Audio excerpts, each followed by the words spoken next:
तो one piece chapter number 1158 के हमारे चैप्टर आ चुका है और चैप्टर काफ़ी बवाल होने वाला है, बहुत ही ख़तरनाक तरीके से यार, सच में मानना पड़ेगा।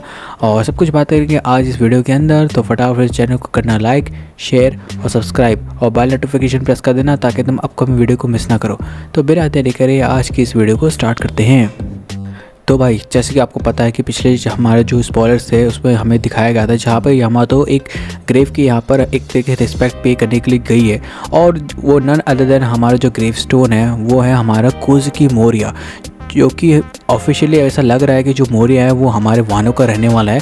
अब ये तो भाई आगे आने वाली स्टोरी में पता चलेगा कि ये कितनी सच्चाई है कि मोरिया वानो का था या नहीं था, बट ये तो अभी कवर पेज है। तो इसी के साथ आप हमारा पेज 2 में हमारा चैप्टर शुरू होता है, जहाँ पर हम देखते हैं कि जो लेजेंडरी पायरेट्स के एरिया में जहाँ पर हमारा रोजर का जो शिप है वहाँ पर ओरो जंक्शन पर एक जो कि एक ना जो रोजर पायरेट्स है ना वो चिल्लाता हुआ जाता है रोजर के पास और बोलता है कैप्टन रोजर कैप्टन रोजर।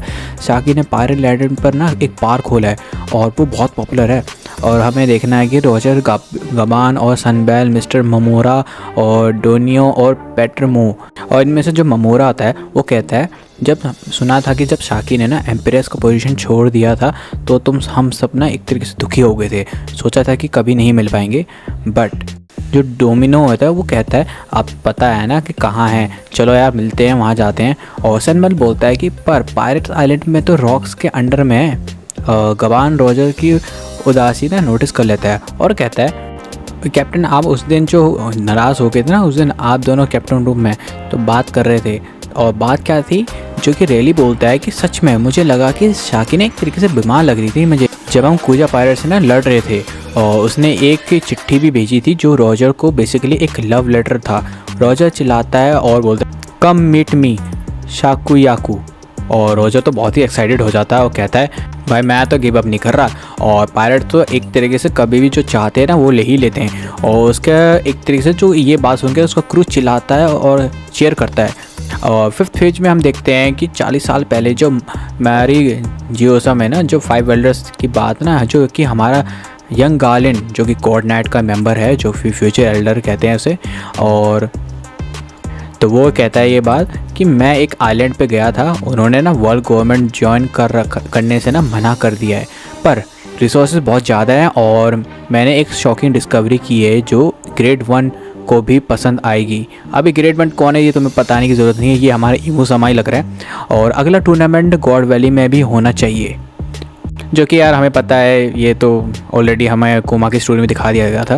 और पेज 6 और पेज 7 में हमें दिखाया जाता है जहाँ पे एक सीन शिफ्ट होता है, जहाँ पर हम देखते हैं कि जो पायरेट्स आइलैंड में ना शाकी ना रिप ऑफ बार पे, और उसके बार के बाहर ना सारे के जितने भी कुछ पायरेट्स हैं ना सब लाइन में खड़े होकर बना एक तरीके से कंप्लेन कर रहे हैं, पूरे की प्राइस तो बहुत ज़्यादा है।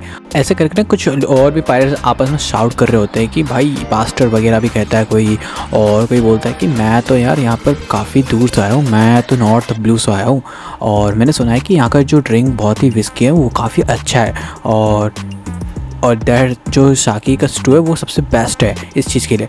यहाँ पे ना साकी बड़े स्माइल से कहती है यू से the cutest thing I am glad but I want cook anything for guys like you. और ये बात सुन के तो लोग ना शॉकिंगली बोलते हैं व्हाट। और तभी वहाँ पे देख के एक चिप आया होता है जहाँ पे वो साकी को बोलता है कि जो स्पेशल बीन और जो है बना हुआ वो बन चुका है, और लेकिन हाँ हम आउट ऑफ स्टॉक हो चुके हैं विस्की से। और साकी से बोलती है, वो यहाँ पर बोलती है कि उनको सस्ती दारू दे दो, चीप वाली चीप रम सर्व कर दो। और यहाँ पे ना हम देखते हैं कि वो हाई क्वालिटी की विस्की बोल के वहाँ पर उनको ना स्मग स्माइल से एक तरीके से सर्व कर रही है जो चीप वाली रम थी। और यहाँ देखते हैं जो पायरेट्स हैं ना उनके तो दिल आंखों में आ चुका भाई, और वो कहती है कि bad service but thank you anyway. And जो साकी है वो रिपो बाट बहुत ही अच्छे से चल रहा है उसके नाम से। और यहाँ पे देखते हैं कि पेज 7 के अंदर जो कि रॉक ना हमारे क्या होते हैं साकी के बारे में आ चुका है, और साकी बोलती है क्या हुआ रॉक्स और यू लुकिंग वेरी सेटिस्फाइड। और यहाँ पे ना ये बात सुन के ना ये बोलते हैं कि ये जो फीलिंग्स है ना ये मेरे लिए तो नहीं है, लेकिन इस बात से मैं दुखी ज़रूर हूँ। और इसके रिप्लाई में रॉक्स बोलता है कि हाँ लेलिन होती है बहुत तेज़ी से हंसती है, बोलती है मामा मामा इज इन स्कैरी बोलती है, और बोलती है कि एक वुमन की जो इंट्यूशन है ये समझ जाती है। और रॉक्स बोलता है keep quiet shut up your mouth ऐसा बोलता है, और दिस इज़ कॉन्फिडेंशियल बोलता है। और इसी के रिप्लाई में जो न्यूगेट कहता है कि व्हाट इज़ टॉकिंग अबाउट। और यहाँ पर स्ट्रिक्सी जो होती है विस्पर करती है सो डेंस। और यहाँ पर जो रॉक्स है वो क्लियरली शो करता है एक फेस जो कि बहुत ही खुशी है। वो बोलते हैं कि एक वुमन है जो एक चाइल्ड है उसके साथ, और the child none other than हमारा ब्लैक बियर्ड ही है भाई, ये जो कि कंफर्म हो चुका है। पता नहीं बगी का नहीं पता मुझे। लेकिन हम तभी देखते हैं सडनली जो पायरेट्स रॉक्स पायरेट्स है वो रोजर पायरेट सॉरी वो स्टॉर्म तरीके से हमारे बार में आ चुका है। और वहाँ पर रोजर शाउट कर रहा होता है, बोलता है शाकी कहाँ हो तुम, मैं आ चुका हूँ। और यहाँ पे गबान बोलता है बहुत ही एक्साइटेड तरीके से शाकी चान। और यहाँ पर रोजर पायरेट एक तरीके से शाउट कर रहे होते हैं और फ़ोटो वोटो ले लो प्लीज़ ऐसे करके। और अदर पायरेट्स है ना अलग ही हो जाते हैं, ये रोजर पायरेट्स यहाँ क्या कर रहे हैं ऐसे बोलते हैं, मतलब शॉकिंगली। और ये सब देख के हमारा जो रॉक्स है वो घुर्राता है भाई, बोलता रोजर कितनी बार बोलना पड़ेगा ये आइलैंड मेरा है। और यहाँ पर रोजर ना एक स्मक तरीके से बोलता है हम ना अभी ना साकी के बाहर में, तो यार fighting between customer is forbidden here. तो रोजर का साफ साफ मतलब है उसको यहाँ पर लड़ना और भोगना नहीं है, जो कि यहाँ पर लड़ाई खून खराबा करूँ वो भी शाकी के बाहर के अंदर। तो यार ये देख के तो थोड़ा इंटेंस माहौल तो लग रहा है, लेकिन मेरे को थोड़ा छोड़ो यार, अभी आगे बढ़ते हैं। और यहीं पे हम पेज 8 में देखते हैं कि जहाँ पर रॉक ने एक तरीके से शाउट कर रॉक कहता चिल्ला के कि भाई बाहर तो इतनी बड़ी लाइन थी एक स्नेक की जितनी, और तुम आ कैसे गए। और तो मतलब ये बात वो रोजर को कह रहा होता है, और वो बोलता है यार बाहर तो ऐसी कोई लाइन नहीं है राइट लेट्स ऐसे बोलता है नाउ लेट्स ड्रिंक कहता है अपने कॉमनर्स को। लेकिन बाहर देखते हैं कि जो कुछ पायरेट्स है वो पिट रखे हैं ऑन द ग्राउंड। और वहीं पर न्यूगेट कहता है हाँ so noisy I can't stand it. और यहीं पर लिन बोलती है यार न्यूगेट द बिल। और न्यूगेट बोलता है put it on the rocks tap. और यहीं पे साकी जो होती है वो कहती है रोजर से यार रियली कहाँ है। और रोजी बोलता है यार उसकी ना थोड़ी तबीयत ख़राब है, वो अच्छा फीलिंग नहीं कर रहा, वो शिप के अंदर है। और हम सडनली देखते हैं ग्लोरियोसा आती है जंप करते हुए रोजर्स के ऊपर, और वहीं वो हम देखते हैं ऐसे चिल्लाती है यार ये तुम हो ना रोजर, ऐसे भाई मैंने तुम्हें बहुत मिस करा, today you definitely let me on your ship, मैं जो तुम आज अपनी शिप के अंदर लेके ही जाओगे। और यहीं पे रोजर भाई शाउट करते हुए सरप्राइजिंग बोलता है ग्लोरियोसा आई। वो उसने कहा कि मैंने कहा ना नहीं, मैं तुम जैसी औरत जो लव स्टक वुमन को ना लाइक नहीं करता, और मैं बोर्ड भी नहीं करूँगा अपनी शिप के अंदर। और लेकिन हाँ शाकी को एक्सेप्शन है, मतलब शाकी अलाउ है। ये भाई ये सुन के ग्लोरियोसा काफ़ी गुस्से में बोलती है भाई कि किस तरीके का लॉजिक है। और पेज 9 में हम देखते हैं कि साकी फाइन है भाई रोजर के साथ जाने के लिए, लेकिन रोजर ना एक अलग ही शाकी को ना एक वरिड आंखों से देखता है। और यहीं पर रोजर अचानक से बोलता है क्या न्यूगेट यहाँ है और मुझे उसके साथ ड्रिंक करना है यार। और लिन वहाँ पर हंसती हुई कहती है वो तो चला गया। और रोजर बोलता है द बैस्टर्ड, वो आया क्यों नहीं अभी। और रोजर पायरेट्स ना गाना शुरू कर देते हैं भाई, और ना साकी तो भी सिंग करने लग जाती है, मतलब गाना लगते हैं। और तभी सारे के सारे पायरेट्स आउट करने लग जाते हैं। वाह साकी जस्ट कोलैप्स भाई, क्योंकि वहाँ पर अनदर आइलैंड जो पायरेट्स हैं ना वो भी भाई शॉक हो जाते हैं कि साकी को क्या हुआ। और यहाँ पर वो बोलते नहीं मैं उनकी उसको बचाऊंगा ये। और ये सब देख के ग्लोरियोसा चिल्लाते हुए कहती है यहाँ से चला जाओ तुम सारे के सारे मर्द, मतलब मैं नहीं कहती है, और उसके पास मत जाओ। और यहाँ पे नरेटर एक तरीके से एक्सप्लेन कर रहा होता है कि according to the rule established by Sakiyaku as long as her bar was the desired destination fighting on the island was forbidden.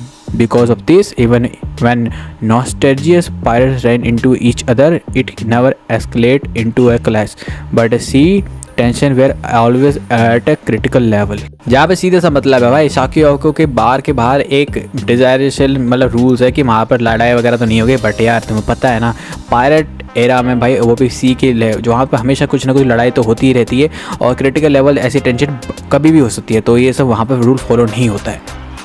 और यहाँ हम देखते हैं पेज 10 to 14 में, जहाँ पर हम देखते हैं कि एक तरीके से ना जो सीन है एक तरीके से पूरी तरीके से शिफ्ट हो चुका है हमारे एल्फ ऑफ अंडरवर्ल्ड में, जहाँ हम देखते हैं रॉक्स और हार्लेट की लड़ाई हो चुकी है गंदी तरीके से। चार में डर रहे हैं उनकी लड़ाई देख के भाई, लोकी और हाजिर दिन भी देख रहे हैं।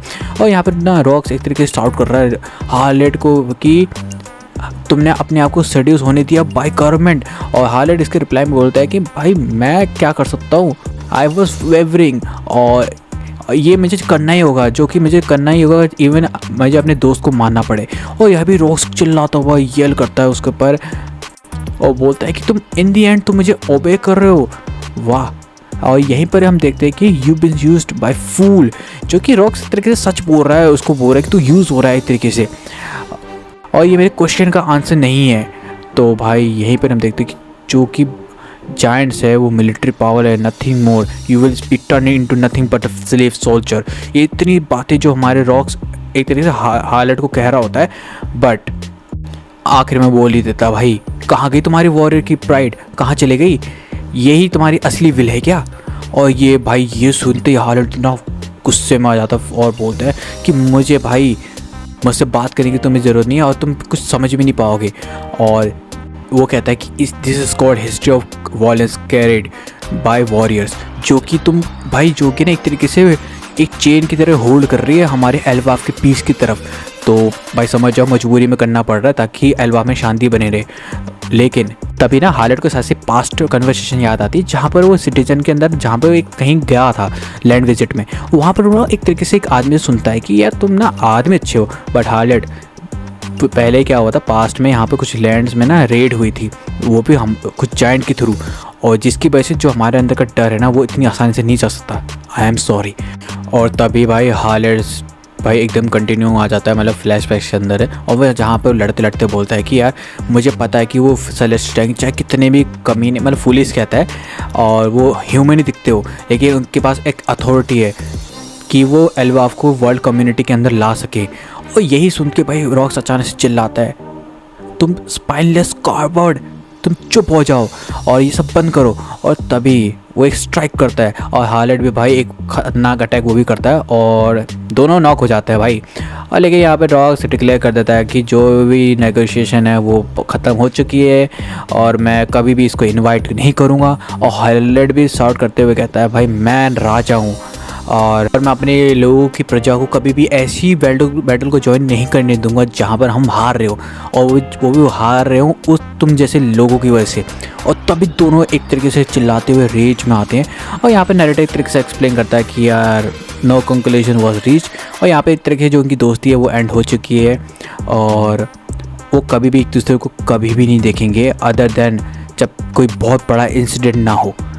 और यही भाई यहाँ पर इनकी तरीके से दोस्ती टूट चुकी है। और तभी हम देखते हैं कि लोकी बाहर और आइडा के बाहर पढ़ रहा होता है न्यूज़पेपर को, जहाँ पे लोकी कहता है कि यहाँ पे तो रॉक्स के बारे में है, और आइडा कहती है रॉक्स यार वो आ नहीं रहा। और यहीं पे रॉक्स जो लोकी होता है वो चिल्लाते हुए कहता है, चुप हो जाओ ओल्ड हैग, मुझे कुछ जूस चाहिए। और फाइनल पेज में हम देखते हैं कि 39 ईयर्स अगो में जहाँ पे वेस्ट ब्लू में जहाँ पे गॉड वैली में 2 बेबीज़ चिल्ला रहे रो रहे और सिटीजन कह रहे हो भाई ट्विंस बच्चे हुए हैं और वो भी लड़के और काफ़ी क्यूट है और दोनों के बाल हरे क्या लाल हैं। और मदर कहती है सॉफ्टली यस। तो वहाँ पे एक सिटीजन जो होता है वो बोलता है कि मैं चाहता हूँ ये दोनों बड़े हो गए तुम जैसा बने, और यहाँ पर जो कि तुम इसके फादर तो यहाँ है नहीं लेकिन हम तुम्हारी हेल्प ज़रूर करेंगे। और एक वो तो जो कहते जो वुमेन होते हैं वो यस कहती है, थैंक यू अंकल बोलती है।